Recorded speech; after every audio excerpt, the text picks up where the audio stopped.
All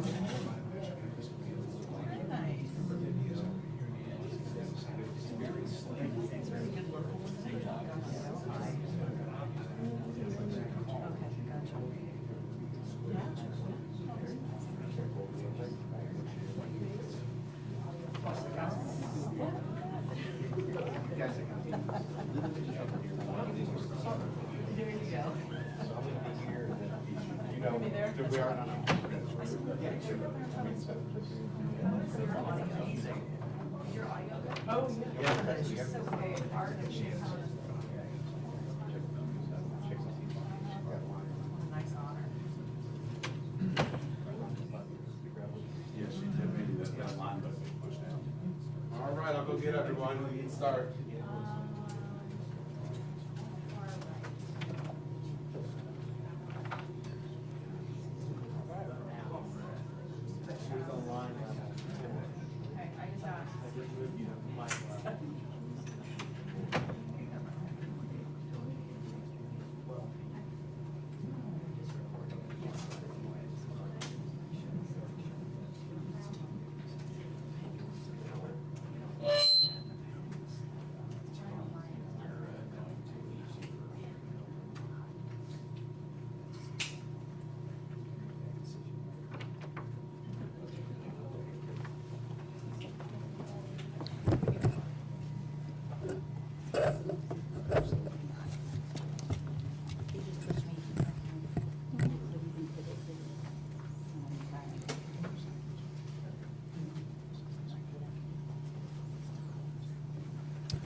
Good afternoon.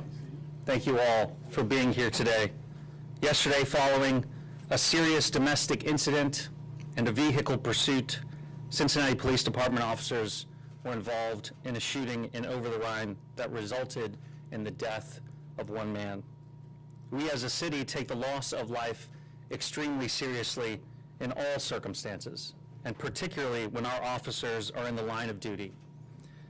And I'm here with Police Chief Teresa Thigi, City Manager Cheryl Long, City Consultant to the Collaborative Iris Rowley, Councilmember Scotty Johnson, to discuss the incident and the process moving forward.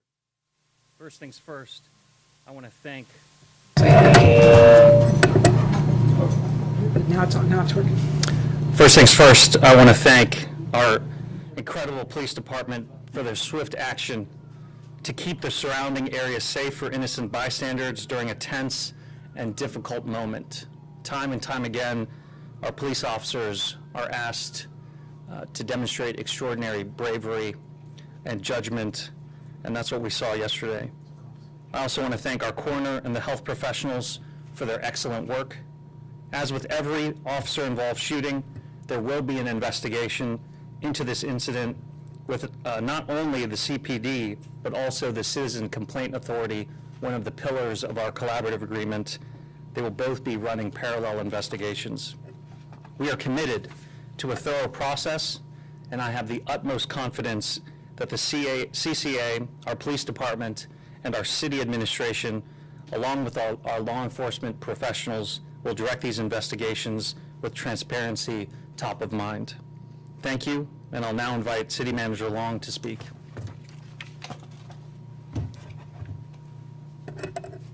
Good afternoon. I want to begin by extending my gratitude to CPD for keeping the many residents and visitors safe who were near this crime scene. Guns being drawn in front of two gyms of our city, Music Hall and Washington Park, is a terrifying moment, especially in the early evening hours of summer. You get that again. Oh, okay. Yeah. Sorry, it's a lot going on up here. Do you want me to start over again? Okay. Good afternoon. I want to begin by extending my gratitude to CPD for keeping the many residents and visitors safe who were near this crime scene. Guns being drawn in front of two gyms of our city, Music Hall and Washington Park, is a terrifying moment, especially in the early evening hours of summer, when there are kids playing and park goers enjoying the weather, and visitors attending concerts at Music Hall and Memorial Hall. I am very grateful, and I thank God that no bystanders were injured or otherwise caught up in this incident. And I want to commend our officers and Chief Thigi for containing the situation. And of course, I'm immensely thankful that there were no CPD injuries as well. Whenever there is an officer-involved shooting, our first reaction must always be a close and thorough review of the entire incident. That's a key component of the collaborative agreement, and that's something that I take very seriously as city manager. Our officers have lengthy job descriptions and enormous responsibility to keep us safe. There is never a more serious moment than when an officer considers using deadly force. When a person is shot and when a person loses their life, it is our duty in a democratic society to explain why. And that is exactly what my administration intends to do as we react to the incident last night. We should also take a moment to acknowledge the families and loved ones who are affected by these life-altering and life-ending circumstances. The loss of life is always serious. It is something that we must work tirelessly to prevent, and when we can't, we must acknowledge the humanity of every life lost. For me, as city manager, I want to again commend our officers for protecting the many bystanders who were at the scene. I consider CPD to be heroes with a very difficult responsibility to protect Cincinnatians in even the most challenging contexts. I also want to thank our residents and the media for their patience and attention as we continue to share details about the incident. Thank you, and now I'll turn things over to Chief Thigi. Thank you.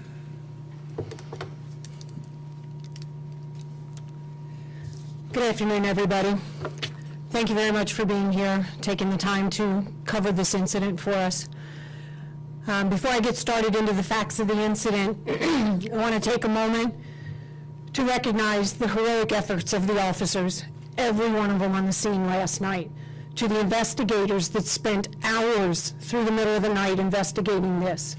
Kudos to each and every one of them for showing up every day for this city. To the family of the victim from yesterday's incident, we'll be releasing his name in a moment, my condolences to the family. They did lose a loved one, and I feel for them for that. I did have a moment to speak with them this morning and recap some of the facts with them and show them the video so they are aware that we're proceeding today.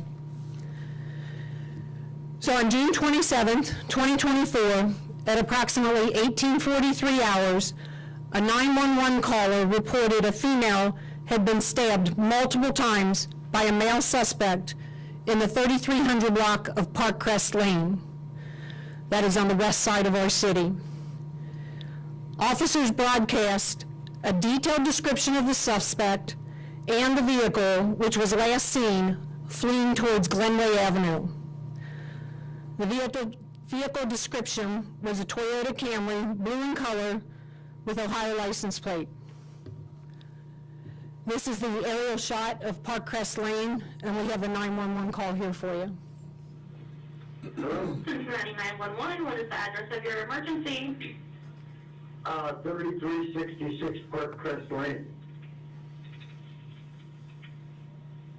And can you just repeat that for verification? 3366 Parkcrest Lane, Cincinnati, Ohio. Thank you. Any apartment number? There's a house on the corner, and this lady needs help right now. She jumped out of her car. A fella jumped out after her. He stabbed her about 10 times, and she's dying right now in my garage. Okay, stay in the line. I'm getting a friend. All right, and I would be remiss if I didn't also acknowledge the unbelievable work by our call takers and dispatchers during this, because you'll see this was a very large-scale incident by the time it came to conclusion. So at approximately 19:03 hours, so 20 minutes later, District 3 officers located the suspect vehicle in the area of Warsaw and Enright in the Price Hill community. The officer observed the suspect covered in blood. He initiated a traffic stop, and the vehicle refused to stop. 2 minutes later, at approximately 19:05 hours, a traffic pursuit ensued. Several times during the traffic stop, the suspect pointed a handgun at our officers. The suspect led the officers inbound on Warsaw Avenue, and at approximately 19:12 hours, he stopped his vehicle at Elm and West 12th Street. You can see here, I'll point out, Washington Park. It was a beautiful night out last night. Plenty of people in attendance at the park. We had Memorial Hall, Music Hall, we had the opera. So this happened at approximately 19:15. The opera was scheduled to start at 19:30. So we had a lot of patrons arriving. I'm going to play a video here for you from one of our city cameras. You'll see this blue Toyota Camry stop in the middle of the intersection. Our suspect gets out of the car, and he has a firearm in his hand as he starts to walk northbound on Elm Street.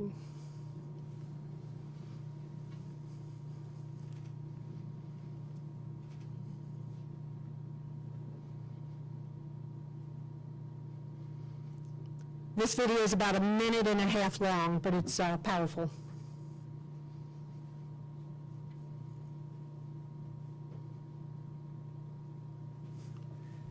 You can see him here, walking northbound.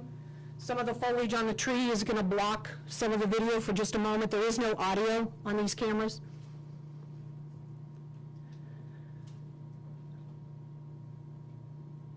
This camera is being maneuvered by an officer at our real-time crime center to keep an eye on the suspect.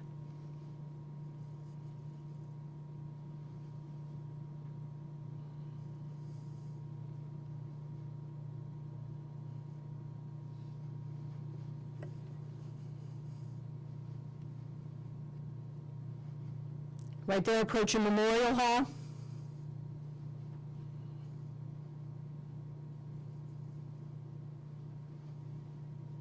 See people going inside up the steps of Memorial Hall.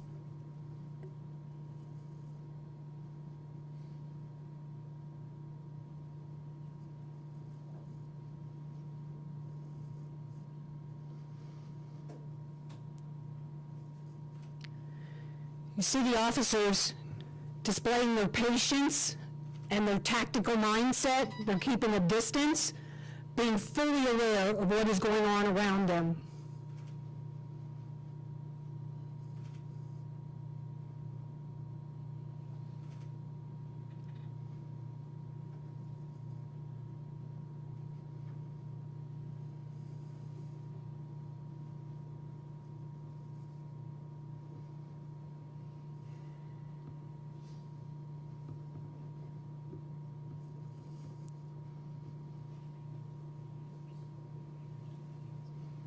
You can see the patrons trying to get into the music hall facility.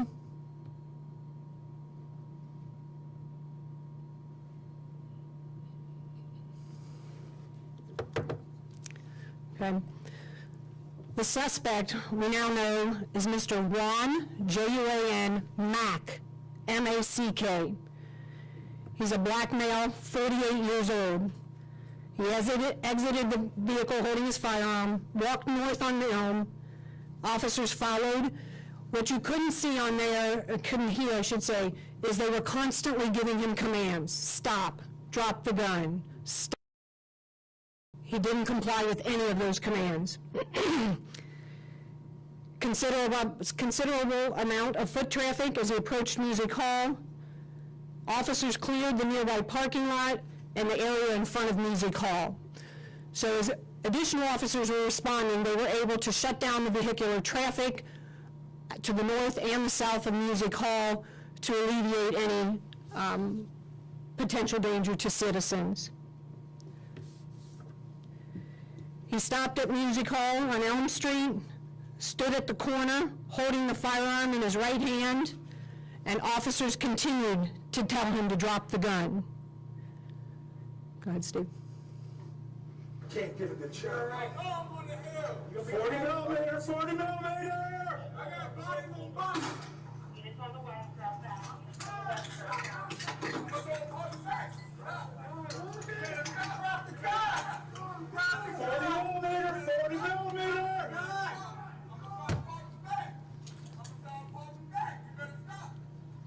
Drop the gun!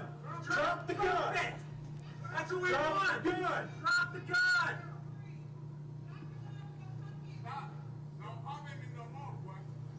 Drop the gun! Drop it no more! You better not. I'm telling you. Good now? Stop. Don't do it no more. You better not do it no more. Drop it, man. We ain't gonna do it no more. Just drop the gun. I'm gonna pop it. Come on, man. Be smart. Be smart. Don't pop with me no more. I'm gonna lay it down. Lay it down. Lay it down! Lay it down! That shit didn't hurt. Just lay it down, man. Lay it down. That's it. Just lay it down. Put it down. Stop. Put the gun down. Stop. I'm gonna pop back. I'm gonna pop back. I'm gonna pop back. Y'all better not. I'm gonna pop back. Drop the gun. Stop. Boy, I'm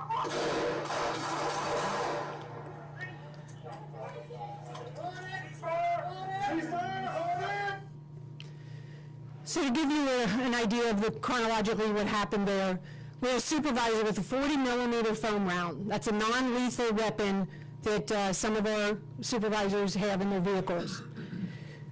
The sergeant fired one round, hit Mr. Mack on the leg, had no effect. He fired a second round, missed Mr. Mack, while the officers, you can hear him continuing telling him, drop the gun, drop the gun. I don't know if you guys picked up on it or not, but some of Mr. Mack's responses to the officers were things such as, I'm going to hell, I'm going to hell, I have a body on me.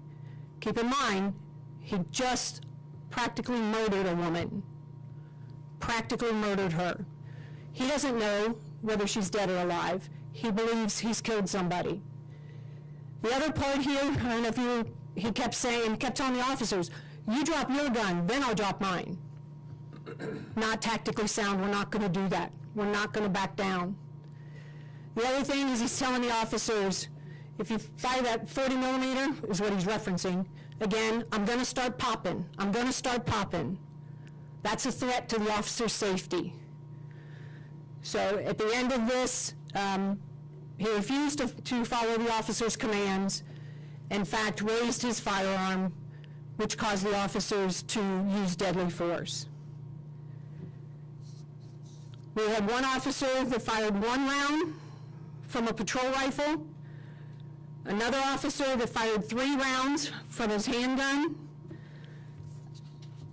another officer that fired 1 round from his handgun, and another officer that fired 1 round from his handgun.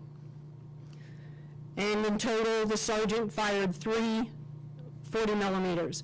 First one had effect, second one missed, the third one was fired simultaneously as the deadly force was being used. Do you have another one, Steve? All on-duty squad, switch to 1B. All on-duty squad, switch to 1B immediately. Drop the gun. Stop. Just boy, I'm running.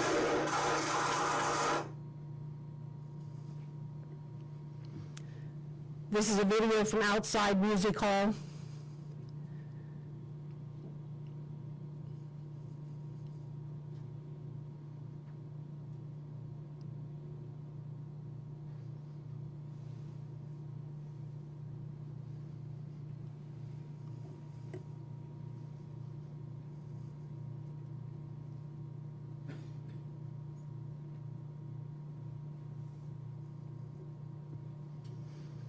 And if you saw that green powder that kind of went into the air, that is from the 40 millimeter foam round.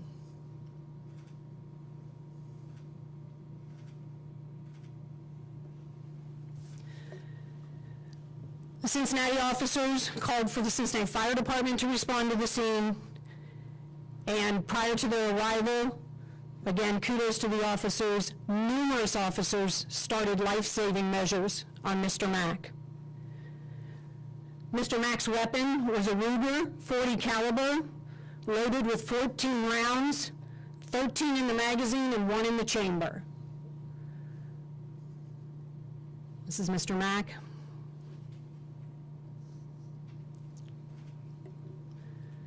you go back for a sec, Chief? Thank you.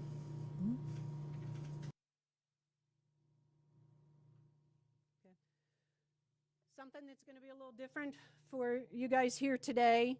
Due to Marcy's Law, we will not be releasing the officers' names.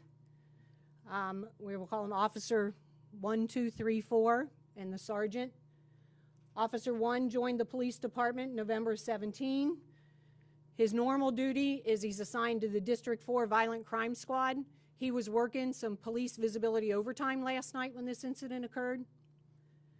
Officer number 2, recent member of our department, is assigned to District 1. That's his normal tour of duty. Officer 3, 2016, also assigned to District 1. And then Officer number 4, 2016, and is currently assigned to our traffic unit.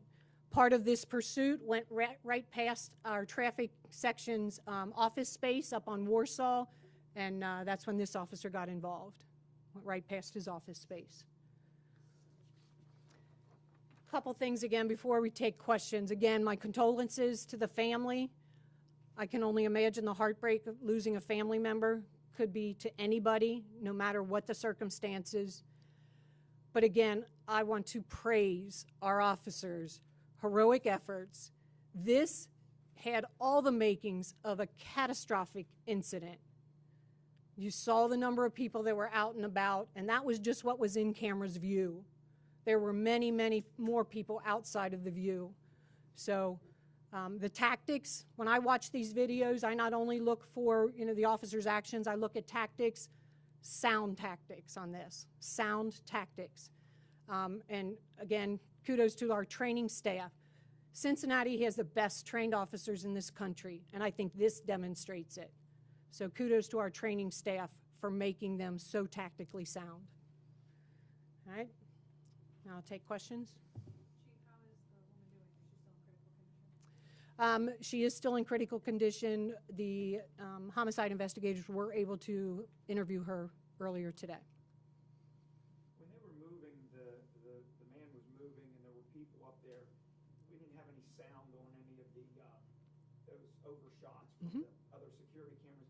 Was there any notice to the public? What were they telling them, or could they communicate with the public in that situation? Yeah, I don't know if you saw in the one video that an officer was waving their hands, like, get back, get back. The music hall staff, I believe they were, saw what was approaching and were helping us with moving the crowd out of harm's way. But in listening to the officers' interviews last night, they were shouting commands the whole time. Part of that shouting of commands is not just to get Mr. Mack's attention, but it's also to let everybody in the close proximity know something is going on here. Be aware. Chief, not to be critical in any way, Monday morning quarterbacking, but was there thought to trying to pit maneuver or stop this guy before he got in front of Music Hall and or firing the non-lethal rounds before he got in front of Music Hall when he got out of his car? Yeah. Or was it just not logistically possible? Yeah, so a couple things on that. One is we do not train on pit maneuvers. That's just not something that's good for us in this city. We do use stop sticks. Part of the investigation is still ongoing. Obviously, I know there was an officer who attempted stop sticks. We're still looking at, is that why the vehicle stopped at 12th and Elm? Did the stop sticks work? And the tires caused it to become disabled. So we're still looking into all of that. But yeah, the officers use whatever tools they have available to them at that moment. It also seemed that when I listened to the police scanner traffic, that officers were having, I don't know if trouble is the right word, but they were attempting very hard to get non-lethal forms of ordnance as soon as possible. Sounded like they might have been having some trouble getting it there. Apparently they got it there. Yeah, that sergeant was there very quickly. He works just right across the street at District 1, so it was there quickly. Every sworn officer carries a firearm, obviously. Many of them carry patrol rifles. but not every single sworn officer has a non-lethal weapon at their disposal, and there is reason for that. There are strategies behind that for us. But the ones who have it the one who had it was able to get there. And additional reason, I don't know if you heard in part of the video, you hear them calling for all on-duty SWAT personnel to come down there. They also bring additional resources, additional tools, but this resolved itself prior to their arrival. Chief, one thing that I think is important to make clear, I know you explained the process, I know you explained your officers tried everything they could to use non-lethal force and whatnot, but I feel like there is still a part of the population who might look at any kind of officer shooting and say, why couldn't they have shot him in the leg with the bullets? Why couldn't they have done this? If you can explain that protocol, I understand officers are trained in those situations. When an arm goes up with a firearm, you do not freeze up. You're trained to eliminate the threat. Yeah, you're absolutely right. So, and I understand why people ask that question. I truly do understand. But the way an officer is trained, stop the threat. Stop the threat. Shooting somebody in a hand or in a foot is likely not going to stop the threat. Unfortunately, that's where they have to make a decision. What do I need to do to stop this threat now? And that is a decision that they have made. Chief, you spoke with the family of the deceased. Can you give any indication as to what they said, what their reaction was? Yeah, I'm not going to share what our conversation was. I will tell you, you can only imagine, that's a lot to take in, to find out your loved one has passed, to find out how they passed, and then to come in and watch it on video. I strongly believe that's the best thing to do prior to having a press conference. I don't want the family or the officers to, the first time they see the video is when they turn the local news on. So it's important to get them in here early and let them have the option to see the video or not. But behind you. Can you speak to the amount of officers who were pursuing Mr. Mack, after that initial encounter with him, and why there was such a heavy police presence outside of Music Hall? Was that simply because it was a heavily populated area? Was there, an event going on, things like that? Yeah, so I don't have a lot of detail on the answer to that, but I can tell you the officers already knew that he had stabbed a woman. He was trying to kill this woman. So they knew that. They knew they had to stop him. Then once they engage in a vehicle pursuit, he points a firearm at the officers that are pursuing him. Heightens that sense of emergency even more. Once they get downtown, anytime you get into the downtown, OTR, heavily populated areas, there's even a heightened sense of emergency to stop this threat. Many, many lives were in danger. So I don't have a number for you of how many officers were there. You also have officers that work in off-duty details at Music Hall, Washington Park, the PVO that I mentioned. We want these officers out there. The city administration has been gracious enough to give us funding to make sure we have the cops in the right places at the right time. And this is indicative of that. What do we know about how this whole thing started in that initial incident and what the relationship is between Mr. Mack and his woman? Yeah, so some of that is still under investigation. All the officers knew was what that 911 call relayed to us initially. That's how this whole thing got started. They didn't have anything prior to that. That's what they were acting on. What is the relationship, or do you guys know yet, between Mr. Mack and his woman? Yeah, I know they are not strangers. I'll just say that. Do you have an age on her? I'm not sure. I know she's younger than him. That's all I know. Sorry. I don't have any. Indication as to a background on your suspect? In other words, does he have a rap sheet? Do you have any details on that, and also any kind of mental history?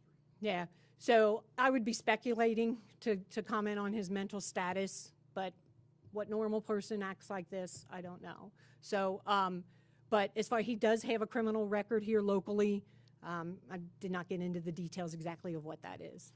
Do you know where he's from? He lives here in Cincinnati. I don't know if he's brought up, born and raised here. Or anything right now? I don't have the answer to that. I just wanted to go back to the police presence. Obviously, we saw so many units out there yesterday.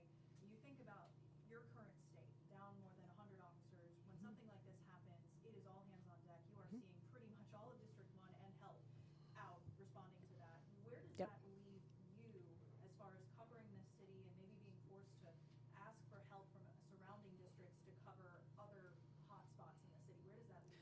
Yeah, so we typically don't ask others for help. Typically, others ask us for help, which I'm proud to do when we can. But you're right, there were a lot of cops there because this started on the west side of Cincinnati, traveled through District 3, ended in District 1. So you have many different districts involved. And part of the investigation is, once it comes to a resolution, we need to hold on to those officers in a space so they can all be interviewed by our homicide investigators. So once this resolved, they do not get sent back to their unit of assignment until after they've been interviewed. All right? Speak to the councilperson real quick. Do you mind stepping in front of the podium? So watching this, obviously you were a policeman. What are your thoughts? It's a horrible, tragic situation. Tactically, as the chief said, the officers did everything possible they could do to try to preserve life. The use of the 40 millimeter rounds is evidence that the result in using your firearm was the last resort. So it's still under investigation, but based on what the chief has said, based on what I've seen, tactically the police did everything they could, and the fact of trying to preserve life, the 40 millimeter rounds, 3 times, discharging 40 millimeter rounds, trying to prevent using deadly force, I think that tells the story right there. And Ms. Rowley, do you mind answering a question? What's your question? The question up at the podium would be what your thoughts are coming from your position at the city. If you wouldn't mind standing at the podium, it'd be very helpful. I think they've said it. That's it for today. This last question. Appreciate it. Thank you. Thanks, everybody. Oh, good. Oh.